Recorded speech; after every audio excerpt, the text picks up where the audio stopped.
Recently I was talking to a photography associate of mine, and he was interested in CGP, and he asked me a question that, an experienced retoucher and Photoshop user might ask. He said, hey, are the results like clean?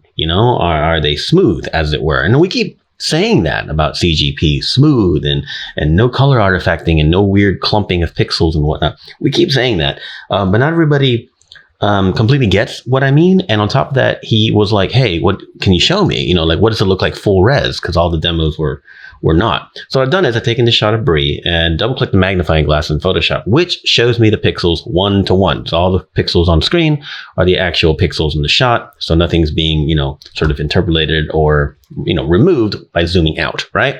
So we're going to do that, and we're going to zoom in further. So I'm going to take CGP. I'm going to put on the heavy mode, which is the most color intensity. And I'm going to do some color grading here. So let's push the purple real strong. Let's push the opposite green really strong. I know it's a video, so it's not always the easiest to see. We try to upload it 4K always, so you can kind of get the best quality possible. But you notice, as we look around the image here, there's no weird artifacting, no weird blending. And on top of that, if you move the highlight range or shadow range in more, for example, then you get that pink. Oh, I didn't mean to move it to pink. Let's go back to green. You get that green tone more into the mid-range, and you can take it away from the mid-range, right? There it goes. I probably should have closed a few applications before I started recording today, but here we are.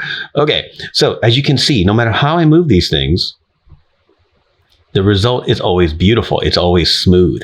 And just to repeat it, again, this is at full resolution so everybody can see, right? Oh, by the way, if I throw in another color in here like orange midtones, everything is smooth and recalculated. I can double click the word midtones and everything goes back to normal luminosity spread.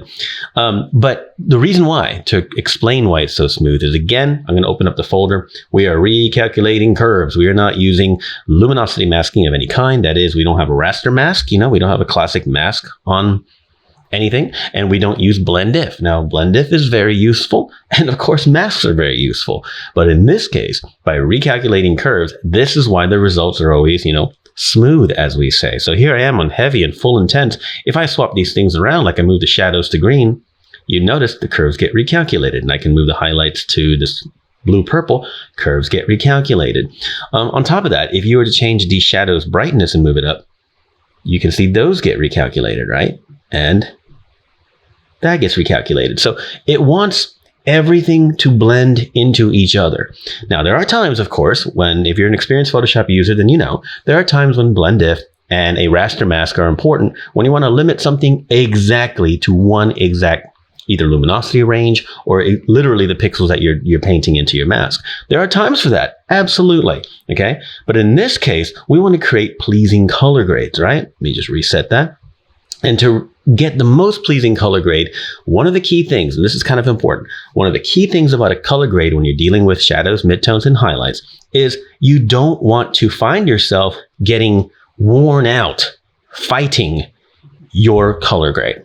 Does that make sense? Like you think, I want to see this kind of color harmony, but whatever method you're using is creating weird transitions in your luminosities. It's creating weird artifacting. The colors are clumping together. You think, I want to mask it out and show it in the shadows, which is normally successful. Don't get me wrong. But every now and then you hit like a block, you hit a problem with your color grading. And instead of you being creative, you're frustrated.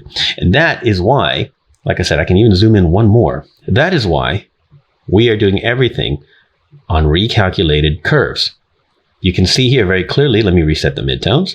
You can see here very clearly, we have red in the shadows and we have the cyan in the highlights. And even if I change the range, nothing gets weird, no matter how extreme I get. Like I said, I'm on heavy, I'm on maximum, right? And on top of that, let's go ahead and reset the luminosity range. The global settings, for example, our saturation, if you boost it, you get a lot of color. You can boost it all the way. You get a ton of color, but it doesn't ruin your shot. It's a ton of color, too much for me. But a lot of people like this sort of thing, to get a heavy, strong, saturated look. So once again, that's done smartly because we have saturation. Actually, it's a vibrance and saturation adjustment layer set to color blend mode. Little things like that we take care of, if you will, that CGP takes care of up front to give you the best possible results so you can just worry about creativity. That was sort of the, the mission of CGP? How much quote unquote math and tech and color science can we leverage to make a tool easy and creative without having you feel like you're fighting it? And I don't know if all of you can relate to that, but I'm sure some of you can, where you're fighting your technology instead of it working with you. And all you want to do is be creative. And that is the point. You start clicking and you get results. You put it on light mode, you put it on heavy mode, you darken, you lighten, everything is smooth and the results are pleasing. It's just a matter of what your vision is. And don't forget, the hallmark of everything is on your layers window. So you can change the opacity, so you can create a mask, so you can add things on top of it, you can add things below it. Actively always there on top of your layers window, recalculating our RGB curves. I want to kind of reiterate some of that and show you a full res result that you can see, obviously, that nothing is getting sort of messy. Everything looks great. No weird transitions, all because we're calculating curves. RGB curves and, of course, the Luma curves as well. So anyway, if you have any questions, drop us a line, nbp@ninobatista.com, or leave a comment below.